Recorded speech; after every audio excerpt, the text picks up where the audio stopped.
Hello friends, কেমন আছেন সবাই? আজ আপনাদের সাথে আমি একটি রেসিপি শেয়ার করছি। সেটির নাম হলো চিকেন ট্রায়াঙ্গেল।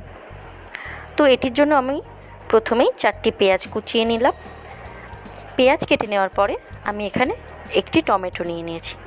টমেটোটাও আমি লম্বা লম্বা করে পাতলা পাতলা করে কেটে নেব। টমেটোটা কেটে নেওয়ার পরে আমি এখানে নিয়ে নেব একটি ক্যাপসিকামটাকে আমি কেটে নিলাম। এরপর আমি ক্যাপসিকামের বীজগুলোকে ফেলে দিয়ে বোটার অংশটা বাদ দিয়ে দেওয়ার পরে আমি ক্যাপসিকামটাকে লম্বা লম্বা করে পাতলা পাতলাভাবে কেটে নেব।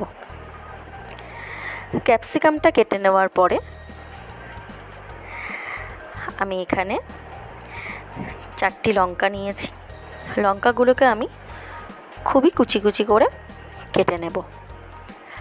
লঙ্কাগুলো কুচিয়ে নেওয়ার পরে আমি এখানে দেখুন আমি এখানে আদা রসুন আর একটি টমেটোর পেস্ট বানিয়ে নিলাম। টমেটোর পেস্ট বানিয়ে নেওয়ার পরে আমি এখানে 250 গ্রাম বোনলেস চিকেন নিয়েছি। সেই চিকেনটা আমি নুন আর ভিনেগার দিয়ে সেদ্ধ করে নিয়েছি। সেদ্ধ করে নেওয়ার পরে আমি হাত দিয়ে চিকেনগুলোকে ছাড়িয়ে নিয়েছি। ছাড়িয়ে নেওয়ার পরে আমি একটি কড়াইতে রিফাইন অয়েল গরম করে তার মধ্যে জিরে ফোড়ন দিয়েছি। জিরে ফোড়ন দেওয়ার পরে আমি এখানে কেটে রাখা পেঁয়াজ আর লঙ্কা কুচি দিয়ে ভালো করে নেড়ে নেব। দেখুন, ভালো করে নেড়ে নেওয়ার পর আমি এখানে কেটে রাখা ক্যাপসিকামটা দিয়ে দিলাম। এরপরে আমি এগুলোকে ভালো করে নেড়ে চেড়ে নিয়ে তারপরে আমি এখানে অ্যাড করব স্বাদমতো লবণ। লবণটা দিয়ে ভালো করে নেড়ে চেড়ে নিলাম। এরপর আমি এখানে দিয়ে দেব 2 চামচ হলুদ গুঁড়ো। আমি ছোট চামচ মেপে নিয়েছি। এখানে 2 চামচ হলুদ গুঁড়ো দিয়ে দিলাম। হলুদ গুঁড়ো অ্যাড করার পরে আমি হলুদ গুঁড়োটা ভালো করে মিশিয়ে নিলাম। মিশিয়ে নেওয়ার পরে আমি এখানে কেটে রাখা টমেটোটা দিয়ে দিলাম।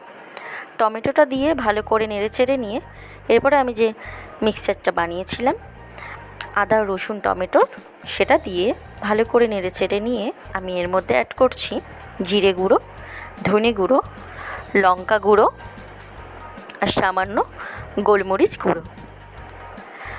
গোলমরিচ গুঁড়ো দেওয়ার পরে আমি এটি ভালো করে নেড়ে চেড়ে নিয়ে তেল ছেড়ে আসার পরে আমি এর মধ্যে অ্যাড করছি সামান্য চিনি। আপনারা এটা দিতেও পারেন, আবার নাও দিতে পারেন। এরপরে আমি অ্যাড করছি সেই চিকেনগুলো দিয়ে দেওয়ার পরে আমি এখানে ভালো করে নাড়াচাড়া করে নেব। ভালো করে কষিয়ে নেওয়ার পরে আমি এখানে সামান্য ম্যাগি মশলা অ্যাড করলাম। এরপর কাসুরি মেথিও দিয়ে দিলাম। কাসুরি মেথিটা দিয়ে দেওয়ার পরে আমি এখানে গরম মশলা অ্যাড করে ভালো করে নেড়ে চেড়ে নিয়ে নামিয়ে নেওয়ার আগে আমি একটু বাটার অ্যাড করে নিলাম। এরপরে আমি চলে যাব ময়দা মাখার জন্য। আমি এখানে 2 বাটি ময়দা নিয়েছি। 2 বাটি ময়দা নেওয়ার পরে আমি এখানে অ্যাড করেছি সামান্য রিফাইন অয়েল, সামান্য চিনি আর সামান্য লবণ। সবকটা মিশ্রণকে ভালোভাবে মিশিয়ে নেওয়ার পরে আমি অল্প পরিমাণে জল দিয়ে এটিকে একটি ডো তৈরি করে নিলাম। দেখুন, ডোটাকে আপনারা 10-15 মিনিট ঢেকে রাখবেন। ঢেকে রাখার পরে লেচি কেটে নিয়ে সেগুলো রুটি বানিয়ে নেবেন। রুটি বানিয়ে নেওয়ার পরে রুটিগুলোর উপরে আপনারা কর্নফ্লাওয়ার বাটার একসাথে মিক্সড করে নিয়ে সেটি ভালো করে দিয়ে ব্রাশ দিয়ে পুরো রুটিটাতে লাগিয়ে নেবেন। আপনারা এখানে কর্নফ্লাওয়ার বাটার যদি মিক্স করতে না চান তাহলে এর পরিবর্তে রিফাইন অয়েল আর ময়দাও অ্যাড করে তারপর রুটির ওপরে দিয়ে নিয়ে ভালো করে পুরো রুটিটাতে লাগিয়ে নেবেন। এরপরে তার উপরে সামান্য পরিমাণে ময়দা ছিটিয়ে নিয়ে তার উপরে আরেকটি রুটি দিয়ে নেবেন। এরপরে আবার সেম প্রসেসে বাটার আর কর্নফ্লাওয়ারের যে মিশ্রণটি আমি করেছিলাম সেটি লাগিয়ে নিলাম এবং ব্রাশ দিয়ে পুরো রুটিটাতে লাগিয়ে দিলাম। এরপরে আমি একের পর এক রুটি দিলাম। আমি এখানে প্রায় 4 থেকে 5টা রুটি দিয়েছি, দেখতেই পাবেন। দেখুন,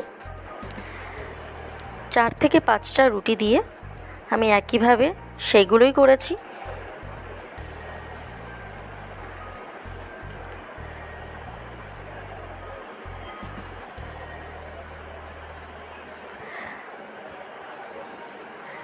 এটি করে নেওয়ার পরে আমি রুটিগুলোকে এক জায়গায় করে নেওয়ার পরে আমি এটি ভালো করে রোল করে নিয়েছি চেপে চেপে, যাতে এটি খুলে না যায়। রোল করে নেওয়ার পরে আমি হাত দিয়ে দুটো মাথা সমান করে নিয়েছি। সমান করে নিয়ে আমি এটাকে আবার একটু ডলে নিলাম। ডলে নেওয়ার পরে আমি এটাকে চাকু দিয়ে পিস পিস করে কেটে নিচ্ছি। কেটে নেওয়ার পরে এবার আমি এটাতে ময়দা দিয়ে ভালো করে চারকোনা করে বেলে নিচ্ছি।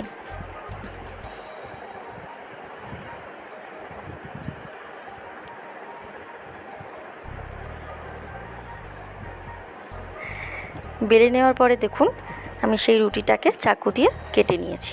কেটে নেওয়ার পরে আমি যে চিকেনের পুরটা বানিয়ে রেখেছিলাম সেটি এর মধ্যে দিয়ে দিলাম। দিয়ে দেওয়ার পরে রুটিটার চারপাশে আমি জল লাগিয়ে নিচ্ছি, যাতে এটি খুলে না যায়।